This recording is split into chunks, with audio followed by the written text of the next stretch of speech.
à la clôture de la session de mars, j'avais bien annoncé que le gouvernement venait d'être mis en place. Nous leur donnions 100 jours et nous allions d'ailleurs en vacances à ce temps-là.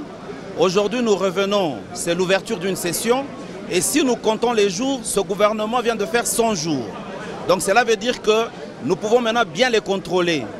Et d'ici de ce micro, j'en profite déjà pour dire qu'ils se préparent. Le contrôle ne sera pas un contrôle banal ou un contrôle de plaisanterie. C'est un contrôle digne de députés provinciaux, d'autant plus que nous savons ce que nous sommes en train de faire.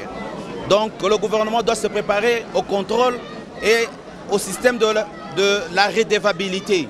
Parce qu'ils sont redevables et ce qu'ils sont en train de gérer, c'est l'argent du contribuable, l'argent de la population.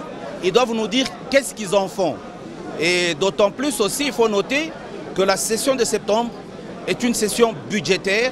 Nous attendons l'édit ou le projet d'édit de loi de finances, que cet édit puisse nous arriver le plus tôt que possible, que ça nous donne le temps de bien traiter. On refuse de nous donner quelque chose à la fin de la session et que nous puissions traiter ça en précipitation, d'autant plus qu'on dit que la précipitation n'est que le dérèglement de la vitesse.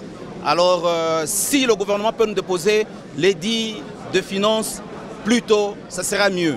Et à cela, il faut noter qu'avant l'édit, nous avons besoin d'abord de la reddition de comptes, que nous puissions savoir comment est-ce qu'ils ont géré d'abord l'argent du budget 2021 ou 2022, parce que c'est lui qu'on va déposer, c'est 2023.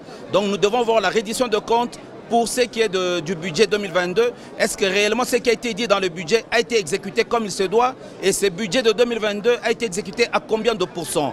Donc c'est ce que nous demandons et nous demandons à la population de s'intéresser à ce qui se passe à l'Assemblée provinciale. Nous sommes avec eux, nous n'allons pas les abandonner.